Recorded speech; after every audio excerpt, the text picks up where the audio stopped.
Good evening. Today, I just want to share something that I was reminded of um, from Zechariah 4, verses 8 through 10.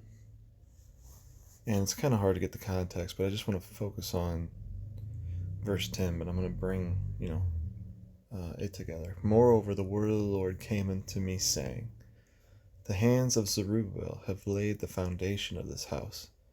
His hands shall also finish it. And you shall know that the Lord of hosts has sent me unto you.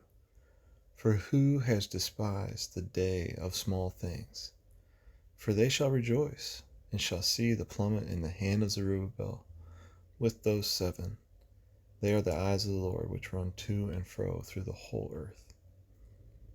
And, just what the Lord it has been teaching me, and I've known this, and I've learned it, and I'm having to re-educate myself in this. And where he says in verse 10, For who has despised the day of small things?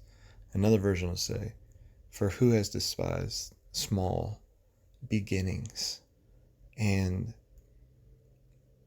it's interesting because he's saying that when he's talking about Zerubbabel laying the foundation of the house, and it's like, if you're in construction, if you've ever had to put in a foundation, the foundation, there's so much work that goes into just getting the land prepared for the foundation and having to dig down deep to get to a solid foundation.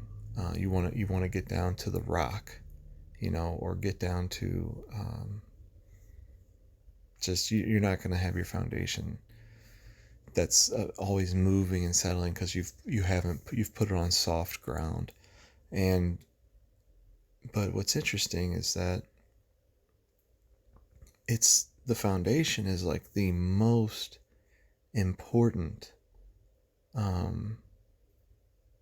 project or work that's completed in any building, because if the foundation's no good, then the entire building will fail at some time. But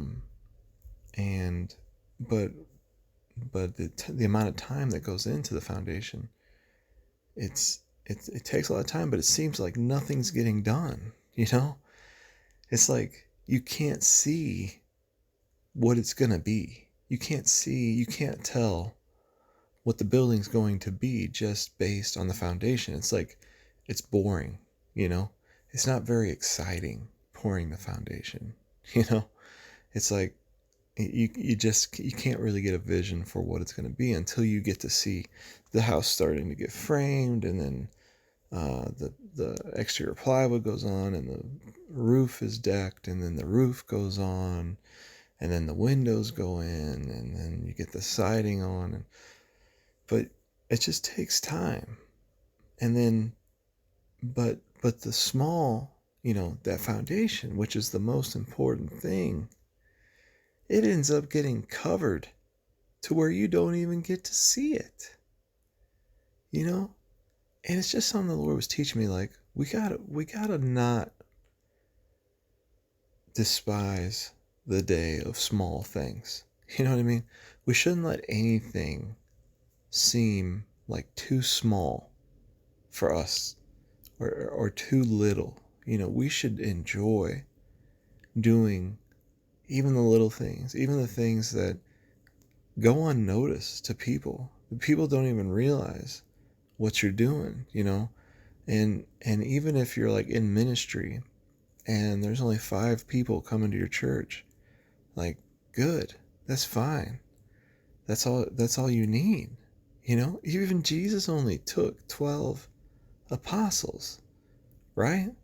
So we have to learn that it's better to start off small and let God grow it, And like he's like God's saying here, look, Zerubbabel laid the foundation of this house. His hands shall finish it, and you shall know that the Lord has sent me. So he's saying, Look, just because you have to do all this dirty and hard work and this work that really goes unnoticed, that no one even gets to see what you've put into it, they're going to see the finished product. Don't worry. And they're going to know that you did it through him. Of course, God's going to be always the one who gets the glory. But you have to submit to him and be faithful in the little things. Be faithful in the small things. And then God will grant you more. You don't want to get more whenever you're not even ready for it. Because if you've been unfaithful in little things, you'll mess up the big thing, you know?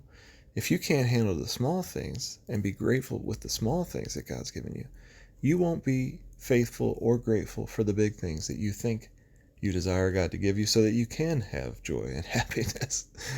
So let's think about that today, and let's not despise small things. There's nothing too small. Nothing too small. Actually, the smaller it is, the more spiritual enlargement you will gain from doing it faithfully. Amen.